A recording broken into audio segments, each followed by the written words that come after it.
Any of you know what inbound marketing is? A quick show of hands if you know what it is. Do you care? They asked me to talk about something, and this is what you would describe as a way of helping an organisation to grow, and inbound marketing is something that helps companies to grow. So I'm going to tell you a bit about it. I just hope it's helpful.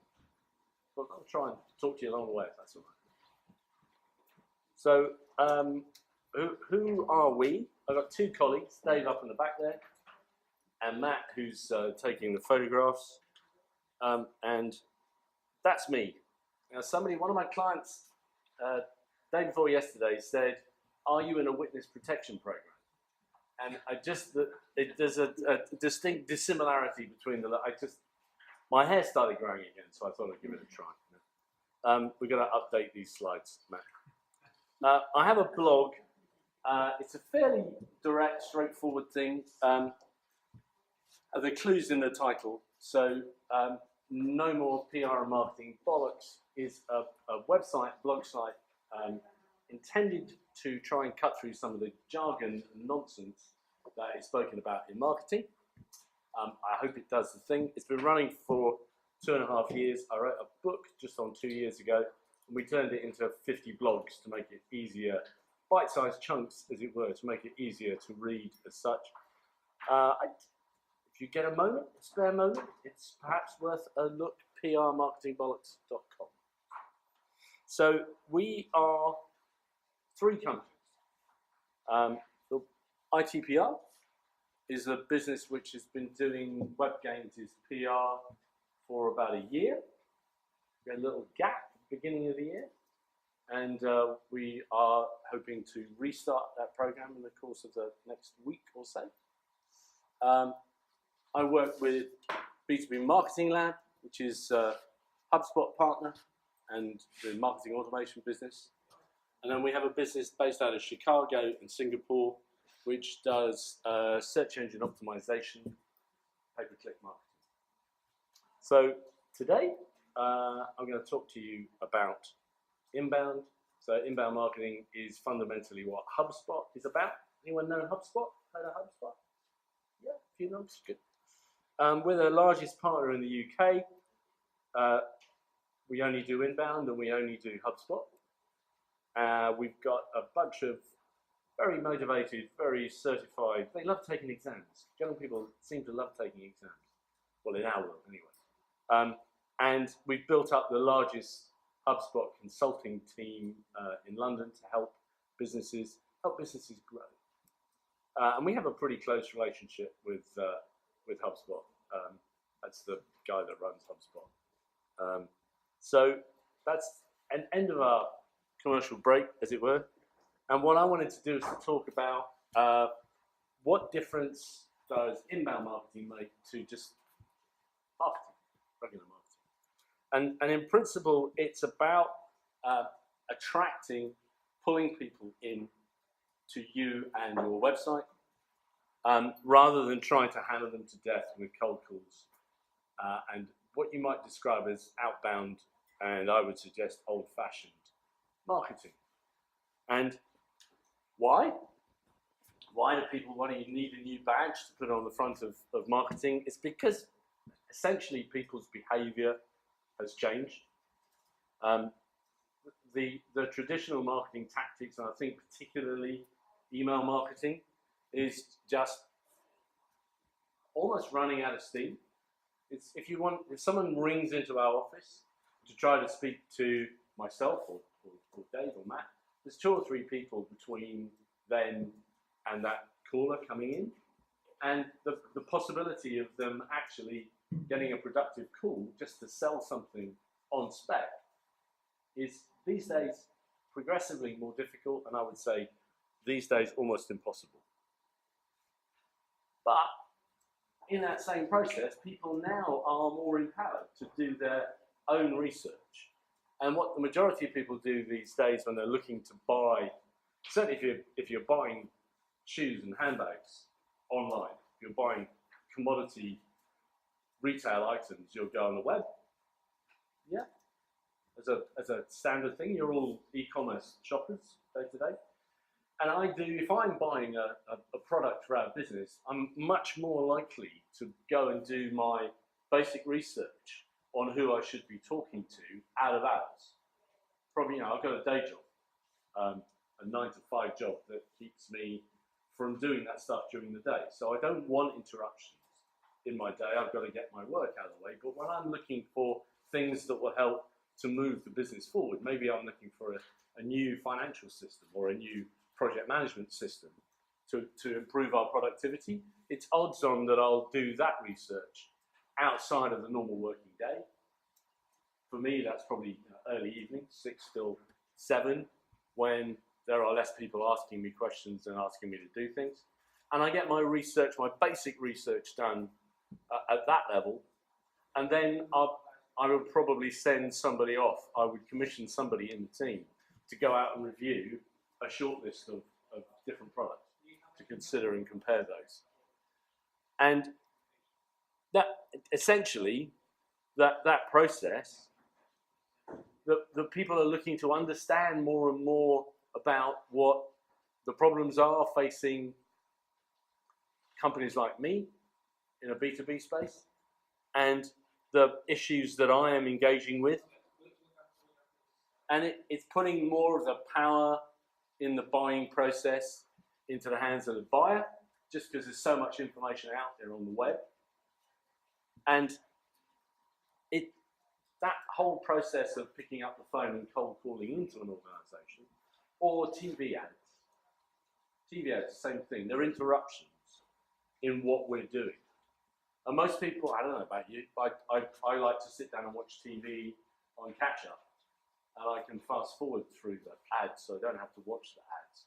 And I get to do what I want to do without being interrupted by other things. Just give me a nod if that makes sense to you. Yeah? Am I unusual? No? Yeah? Okay.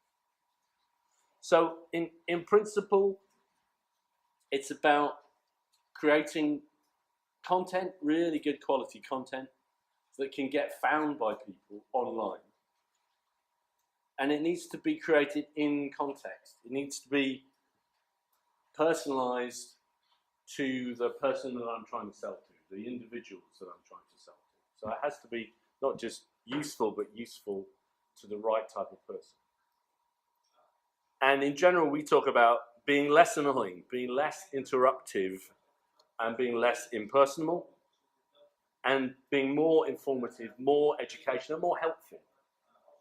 Our sales guys work on the basis of helping people over the line, rather than kind of that old-fashioned sales approach that involved a gun and forcing people into making and taking decisions. So the concept behind the inbound methodology is very much about attract, convert, and close, which I'm sure that you're all, that's not the first time you've heard the phrase. Everyone's these days talking about attract and convert, but uses a series of tools within a marketing automation platform, marketing automation environment, and there are lots of those out there. There's a comparison of Pardot and Marketo and HubSpot, which are the 3 leaders in marketing automation. There's a comparison of those 3 on the blog site. But we, as you possibly guessed from my intro, we quite like HubSpot. And the HubSpot product has a whole mass of tools, all pulled into one bucket, if you will. One, in this case, one sales funnel. And maybe it's bucket funnel. A whole variety of tools to help us attract prospects, convert those, gain their interest, gain their attention, gain their contact details. And then ways in which we can help to close that business, put us in a position where we can engage that very, very precious commodity, which is our salespeople. And then on an ongoing basis, they talk about delight. That's about customer service. It's about looking after your customers. Does that make sense? Thank you. The nods are really appreciated. So, a few home truths. This one took me a while to work out, but it's pretty obvious. But these days, your website meets the prospects way before any sales guy does. Way before they're ready to talk to someone on the sales team. You've got to be ready to engage out of hours. You have to have a 24/7 business platform. That's your website. And you have to look at and consider all of the different types of people who can potentially engage with you. You need to think in terms of who is it that buys from you as an organization, or actually more specifically, all of the different types of people who might engage and buy from you. And usually they talk about a minimum of 3 people being engaged in any B2B sales environment. Usually there's a researcher of some description. There's almost invariably an economic buyer, someone who's actually going to sign the check and sign the direct or the standing order payment or whatever, however you're going to actually physically pay for it. And the third one is usually someone from IT, a technical advisor who's going to say they won't plug together so you can't buy it. And that's a minimum. They've done some surveys and they reckon in larger sales it's like 15 people in an organization involved in that. But the key thing about it is to try to work in terms of not generalizing but in personalizing. And have you heard people talking about buyer personas? You guys done any buyer persona work yourselves on who it is that buys from you? Yeah? So broadly, if I'm creating content that I want to engage with you, and I'm creating content that I want to engage with you, and content that I want to engage with you, they're probably all going to be slightly different, assuming you're from different backgrounds within the organisation. I'll talk to the financial director in a language. I'm not picking on you. You don't look like a financial director, but forgive me. But if I'm picking on the FD and I want to target that particular guy, then I'll speak to him in language that he would appreciate, he or she would appreciate. And if I'm talking to somebody who's advising me from an IT perspective, they've got a different language there. And if you've gone to the effort of considering who those people are, this is the type of work that we do in trying to profile individuals that we're going to engage with. This will inform all of our marketing. It will inform everything that we do and the channels and the content that we're creating to try to better engage with those people. And there's quite a lot of effort involved in this, but the basic starting point would be generally the fact that I can take George, because George is one of our customers, and George is, we think, pretty much a decent fit for what we do, and he's already buying our services. So let's look at George's LinkedIn profile, and let's try and see if we can categorize George's issues, his problems, the challenges, the key things for us, pain points. Where does he have a problem? What are the things that will drive George to look at why he should be changing his systems, doing something that will, without a doubt, disrupt his organisation or whatever it is that new thing is brought in, whether it's a change of supplier or a change of software or a change of approach. And so I try and summarise these things with just a little bit of best practice in here. So in terms of creation of buyer personas, they need to be carefully researched. You use all of the demographic data that you can pull together. And there's a couple of useful links here. If any of you, we'll put this up as a slide deck, just in case any of you are interested enough to want to take a second look. But those links are there, should you wish to.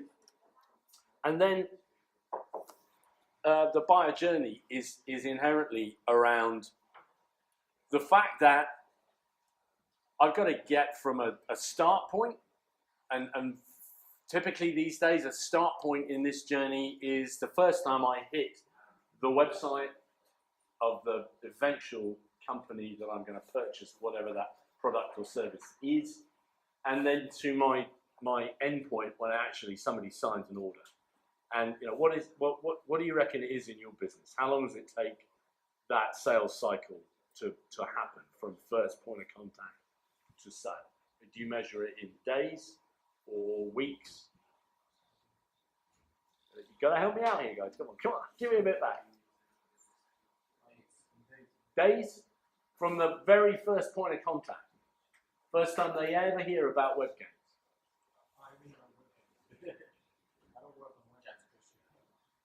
You don't work on web games?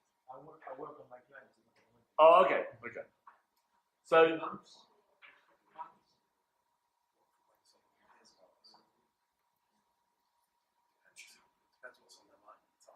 shortest a few days, longest weeks, months.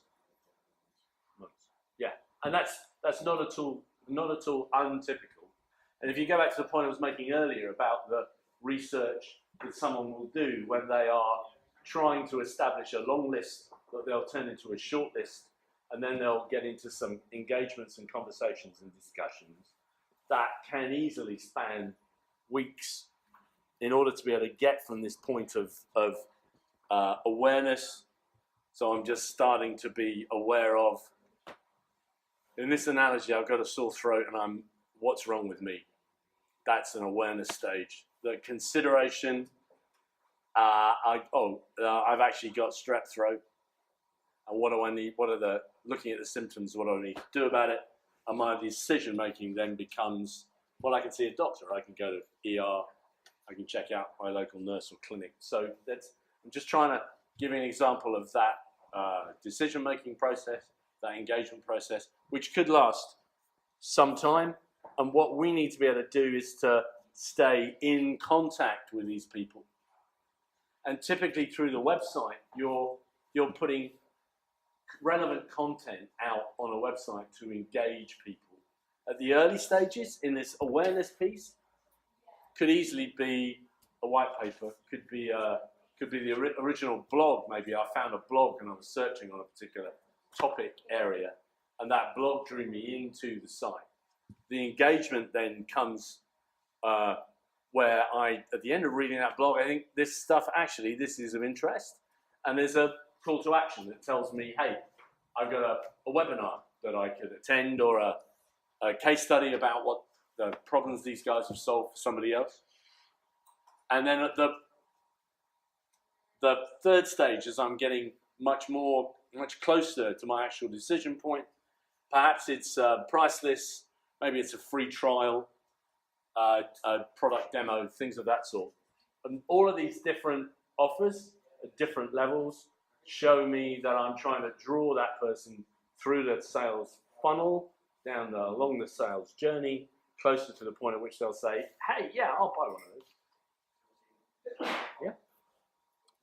And along the way, we would determine that it's the quality of the content on the website, how well it's written, how relevant, how appropriate it is for the buyer, that will keep me engaged and keep me interested in that process.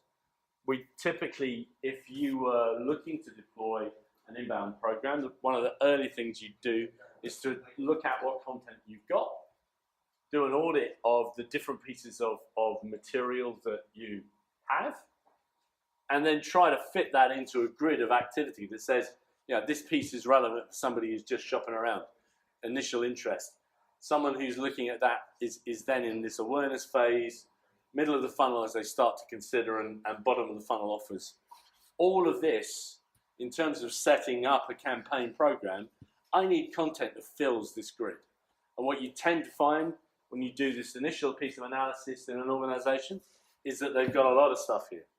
There's a lot of initial content and a lot down here, but very little to allow you to nurture a person, a prospect, through that process, feeding them more information and showing them that you are more and more involved in exactly what they do, and you can solve the problems that they solve. And that, I think that pretty much covers what we're talking about. So let's assume now I've got a whole bunch of content and I've spent some time and we've written a whole variety of these things and we've stuck them on our website, and then we're going to sit back and say, right, done, that was hard work. How do we get people to know about it? How do we actually get to the point of getting our content found and drawing people into our website to engage with us? And that process of amplification of my content comes in a variety of ways.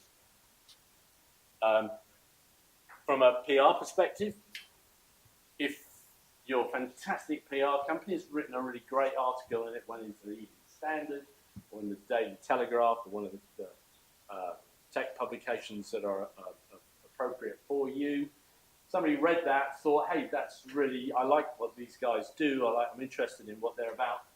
That outcome is that somebody will land on the website. If you're lucky and it's an online publication, right at the end there's a link, and you hit the link and you end up on the website. Then we're starting to make some traction, and actually, funnily enough, it's one of the few ways that you start to be able to measure in a digital world the effect of your PR programs. Social media is a hugely relevant piece to this. Different channels that you might use on a day-to-day basis will drive people. Those people do click on those links when I get a piece of information shared with me from one of my colleagues, people who follow me on LinkedIn or have connected with me on LinkedIn. I will share with them on a regular basis blog posts that will go out each time I write a blog. It'll go out on what was the Pulse program on LinkedIn, and that's another way of driving people back onto your website. Good SEO on-site and off-site, well-organized SEO makes a difference, because one of those stats earlier on, the vast majority of purchases, new purchases, start with a search. And of course, there's the option of paying for that traffic, and a lot of people opt for that in order to make sure that they've got some base level of activity and people on their site. That's the one I was talking about. 89% of customers begin their buying process with a search, and that means keywords are absolutely key to getting this process started. What are the keywords that somebody would search on to find web games? This is very much a workshop process we go to at the outset of a program. To be able to sit down and take a whole group of people like you and say, hey guys, what would you put yourself in the position of your buyer? What are they gonna type into Google, or even speak these days? Speak into Google. Another conversation with Siri or Alexa or whoever your friend is. That would allow you to get found, and that's an absolutely key piece of research. It's a quick bit of best practice advice in that respect. You're looking for specific terms, long tail terms. If you can get found in a search for, I don't know, let's say affiliate marketing, but better still, I want affiliate marketing, or affiliate marketing London is better than just affiliate marketing. But affiliate marketing UK, or whatever your geographic territory is, and some sort of buying signal like I want is a terrific thing as a search phrase. And there are ways of making sure that you rank for such phrases. 90% of all marketers indicated that their social media efforts have generated more exposure for their business. Hurrah!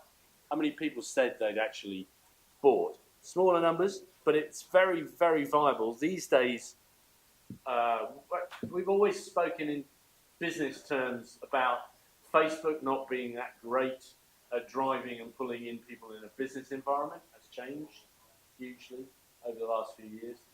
The demographics of Facebook have massively changed to make it much more relevant to a business audience. It's much less cool for kids. It's much more of an environment for people my age who maybe are staying in touch with their kids, dare I say it, grandkids. And that therefore means that you need to just work out what social media channels you need to approach, look at the demographics of your marketplace, and choose.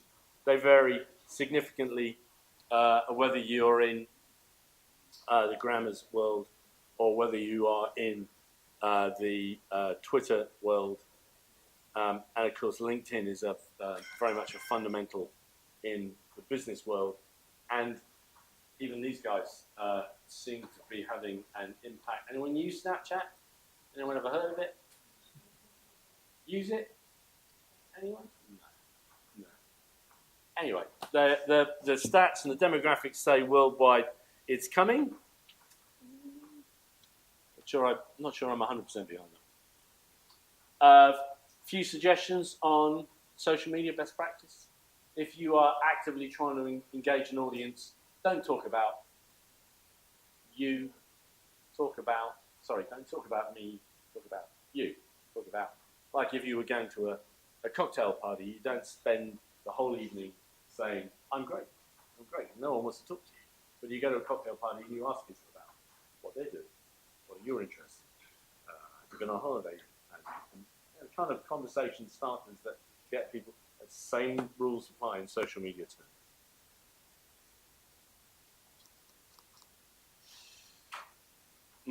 Lead nurturing. So this whole idea that the buying journey is quite long, and how do I use marketing automation, that process of staying in touch with people over a long time? Because in a world of sales, if I don't immediately buy from you, sod it, throw that one away, move on to the next one. That's not the way of the world. That guy, that person, that gal who made the contact, at that point, it might be 6 months until they're ready. But I need to work out ways in which I can engage over a long period of time. Email's the thing. It's still the key thing today in places where I have expressed an interest. So if you're just spamming people, email's a very bad thing. But if I've got a contact, if I've got an email address, and I can send you relevant, useful, supportive material, things that I've personalized and I've tested on others in the process, things that are going to make a difference to our relationship and show you maybe that I know what I'm talking about, and perhaps I can even help. Landing pages. So you've been on a website and there was something that was of interest to you, like the look of whatever that was, and then there was a form to fill out. I don't want to fill out a form. A form just says, give me your information. It doesn't give me anything back. If you build a landing page, it's a bit like running an advert. It just says, give me your contact details. It's not an advert. The advert is, this is the reason why, if you put your information in here, you'll get this. You'll get that, and it'll do this for you. And therefore, the landing page starts to become our advertisement, our explanation of why, the proposition as to why someone should provide their details, and they work. Whether it be a video or whether it be a piece of static content, same deal applies. Images make a huge difference to performances in this respect. There's a typical thing when you do fill out a form. Have you ever filled out a form on a website? Yeah. So the next thing you get is a thank you message. Hurrah! Thank you for filling out our form. Not really that helpful. But if I actually open up the page from that point and give you lots of other options of what you might be able to do, if I picked up the details automatically and then I've explained to you that there's some more content, that you read that, and if that was useful, how about taking a look at this? And all the time I'm gathering. The option here is to gather more information, because the first time around I just got an email address.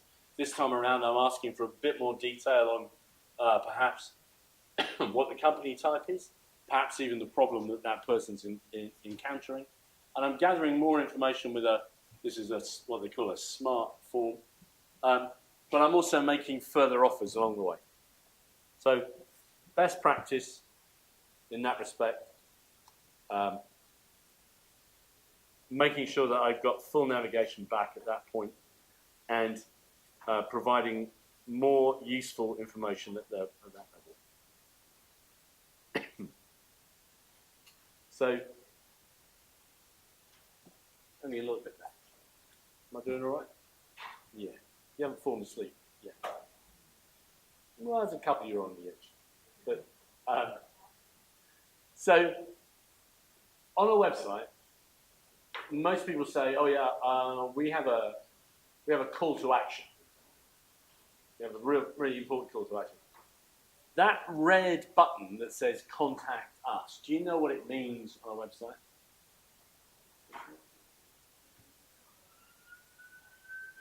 I got a problem.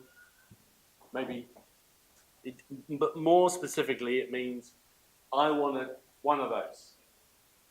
And that's best case. Worst case is I want one of these. And as soon as you hit contact us and give the person the contact details, there's going to be a salesperson all over trying to work out precisely what you want. And that's the reason why no one ever pushes the contact us button.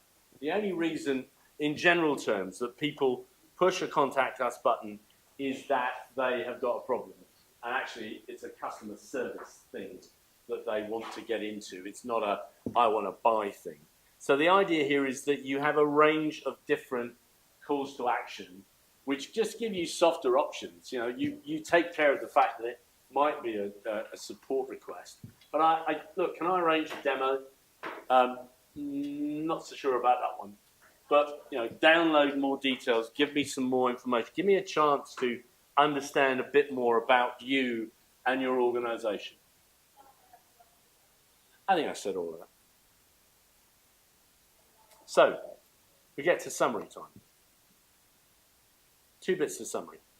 So if I'm building a campaign to do all of this for my organization, to bring all of this together and to create a whole-scale inbound marketing program that will pull people into my website and deliver a continuous and growing stream of leads and inquiries for our sales guys to work on,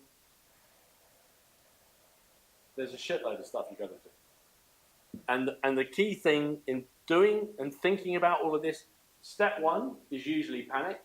But actually, if you think for a little while about what you need to do and build a coherent campaign plan, build out a task list, break it down into a series of steps, build your Gantt chart planner, a timeline planner that's going to tell you when you've got to do what you need to do. And it moves from that mass of different activities into a very clearly scheduled and delivered plan that moves everything from clear prep, good implementation, through launch, and then a business as usual campaign. We end up with a breakdown of a timeline plan that gives me everything I need to do and puts a whole series of different people, moves me in a position to be a project manager and move my colleagues, my teammates, to get us through and help us to get to a conclusion. Final thing, sales and marketing. Almost invariably, you get a marketing team over here and a sales team over here, and they don't talk to each other. And it's a very difficult process because somewhere along the line, marketing comes up with great leads, and then they hand them over to sales, and sales say, no, don't want this rubbish. And the handover process can very easily get screwed up between sales and marketing, and then leads start to get devalued and the whole thing doesn't work as it should. But if that is brought together at the outset and sales buy into the process of marketing, and we can start to understand clearly what the processes are and where the handoffs happen, and the feedback. So I get a lead and maybe they're not ready to buy or ready to talk to somebody, and it can go readily back into an automation lead nurture pathway, which means that they get followed up, they get contacted until they are ready to speak with sales. that will make a huge difference to the overall process. And I have just a final question around, because you guys have a CRM here? No? Spreadsheets? Okay. So, yeah, that's kind of something that we might need to talk about.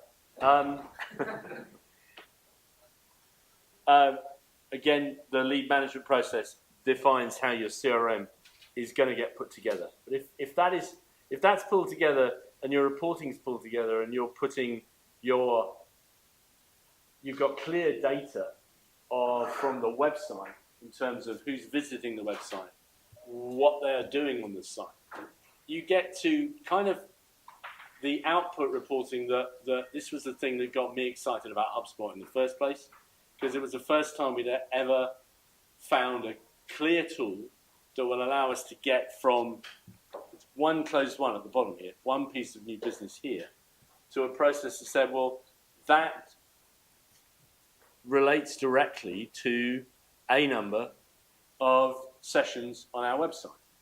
And actually, if you can do that math, and if you can look at the number of sessions, the number of download submissions, the number of online leads, MQLs, SQLs, these familiar terms to you? So marketing qualified leads, sales qualified leads, and opportunities. Then all of a sudden you've got a process here. Now I think this is a pretty crap sales team actually, because that 8-to-1 is pretty poor. That's 8 opportunities in one deal. But it's a real one from a particular tech environment. But that is significant, because if you can do that analytics on your website and determine that for every 4,462 visits on our website, we get one piece of business, it's clear as anything that the problem's defined. What have I got to do to get more business? Get more people on the website. So if I can drive up my web traffic, I'm going to drive out more sales leads. Now, I might want to do a few other bits of tinkering along the way and improve that. I might want to look at the sales team a bit along the way too. So, thank you for bearing with me and listening to all of this. Four summary slides. I might have lied, it might be 5. So, this is the presentation in a nutshell. But a program of well-constructed content built around a well-planned and executed program plan, promoted effectively across your website and your marketing channels, using well-constructed landing and thank you pages, utilizing tailored and targeted lead nurturing and marketing automation, will help you create successful marketing campaigns that generate steady lead pipeline for you and your business. That was the summary, the quick summary. Usually people say, well, does it work? And these are our stats. This is what we did for us. Well, I didn't say we, probably mostly him. So this goes back to Jan 16 through to March 18. And that's web traffic. For us, this is about 4,000 and a bit visits up here. And you'll see how that traffic has come through. And this was the point. Now, I know it sounds a bit odd because we're 6 years into this. But you know the story about the kids with the holes in their shoes? They are the kids of the cobbler, because the cobbler's too damn busy fixing everyone else's shoes to fix his kids' shoes. So we were guilty of the same thing. So we're selling inbound marketing programs and campaigns for everybody through here, and ours is really poor. And then we said, we're going to sort this, we're going to eat our own dog food. We doubled down on inbound. That means to say that we doubled the quantity of content that we had on the site, and we drove our level of engagement with our prospects up. And we ran from here about 25 to 30 leads a month for us, through to 100 at this level here, with a concerted program of activity. The diamond thing is just about a recognition from HubSpot along the way. And the websites map the lead generation activity, and this is solid leads. The previous one was website visits, and that is that. And if you can do all of that, pull all of it together, you can drive your activity upward, and you get free CRM along the way as well, strangely. Thank you. Please, if you get a chance, have a look at my blog. I could do with the visits, maybe even the occasional like. Thank you. I enjoyed that. Hope you did.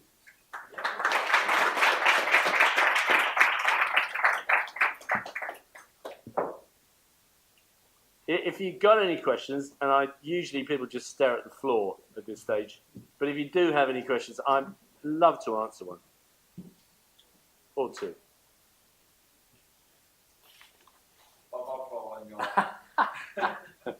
My plant. Mine look like getting a lot of paid advertising on management about paid advertising. Yeah. I was just curious as to how paid advertising works into the whole inbound thing, because there is a bit, if you are aware of inbound, that paid advertising is outside of the inbound methodology because it's more interruptive. Recently there's been a bit of a shift, and I was wondering whether you might be. Thank you. Thank you. Well, where did you write the answer to that? So it's about web traffic at the end of the day. So from my funnel diagrams, if you can drive more traffic, you will get more business. And paid is part of the overall mix. And what we very often do in engaging with a new client is it takes some time. So it takes us typically 3 months. If you remember the timeline planners up here, it takes us 3 months from a point of engagement to have a website live with all of the content on it and landing pages, calls to action, etc. It just takes 12 to 13 weeks to build all of that stuff out and have it ready. Now, as soon as you go live and you've sorted out all of your SEO and all the other good things about promoting, it's going to take some time to build up the traffic to the site. It doesn't just instantly happen.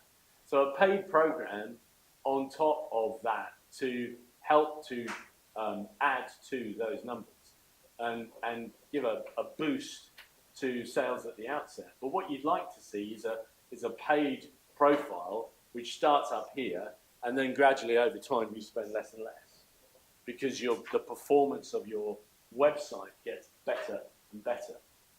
And if you're driving people to a shitty website, it's still a shitty website, and they're not going to stick around.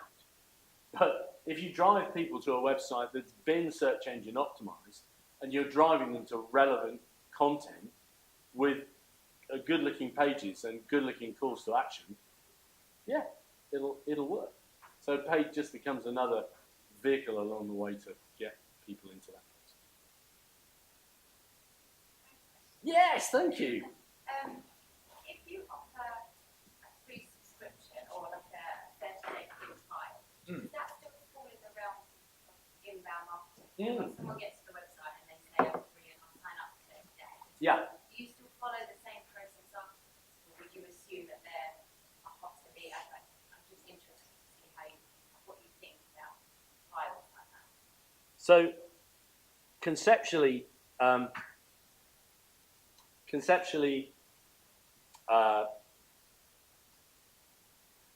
could mess about and try and find you the slide, but it'll take me ages.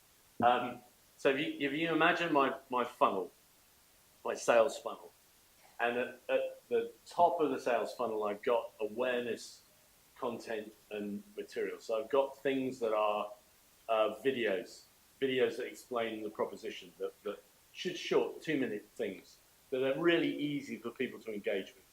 And if you've got them well placed, they'll have a call to action button to take you to some other content after. Those are top of the funnel items. Bottom of the funnel, free trial.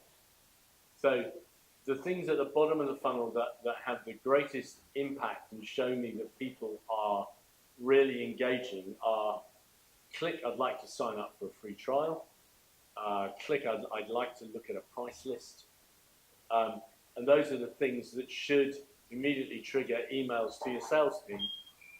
And I think my personal view about sales these days is now, how can I help you? I mean, it sounds a bit hacky. It sounds a bit like, are you being served? No, how do I? But it's very much of today. I'm going to try and help you to make the right decision. And if someone signs up for a free trial of the product, obviously they have an interest.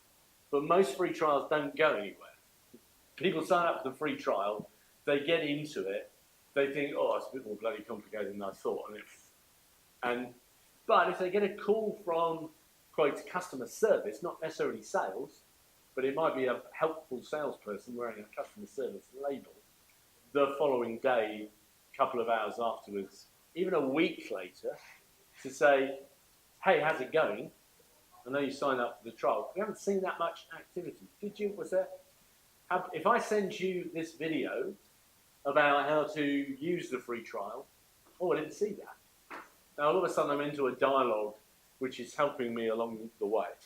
And HubSpot themselves have had free trials being a key part of their marketing for now literally millions of people that have engaged on that basis. And it is a fundamentally a key part of an inbound campaign, because it's sitting at the bottom of the funnel. I'm still going to get people there, and they're not just going to sign up for a free trial. Well, it's unlikely on the first visit to the website they're going to go, oh, we'll do a free trial. It's much more likely they're going to read stuff, kind of get engaged, look at some pages. And the really cool thing about good marketing automation software now is it gives the sales team a journey in detail.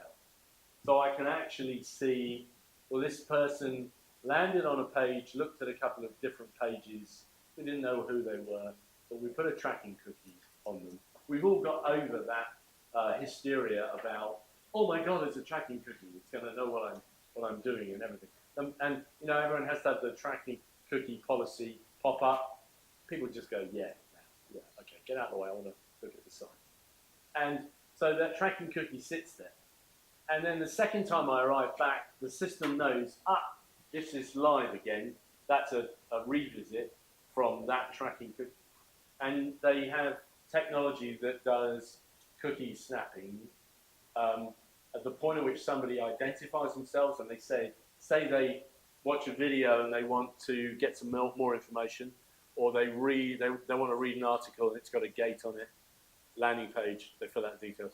It'll then cookie snap back all of the information. So as that record identifies itself, it then says, this person originally came here 4 months ago. They've looked at 2 or 3 pages in between.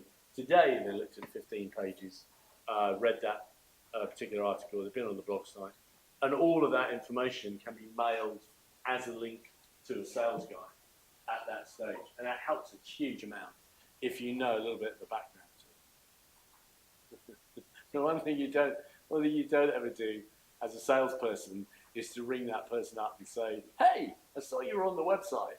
At which point they slam shut their laptop and say, where's the bloody camera? They're watching me. But used correctly, that's very useful stuff in the process, including, of course, the fact that they were or they weren't using the free trial. But that was 2. That's a pretty good go. So, I reckon that's probably as much as you can take. Thank you. I enjoyed that very much. Hope you did.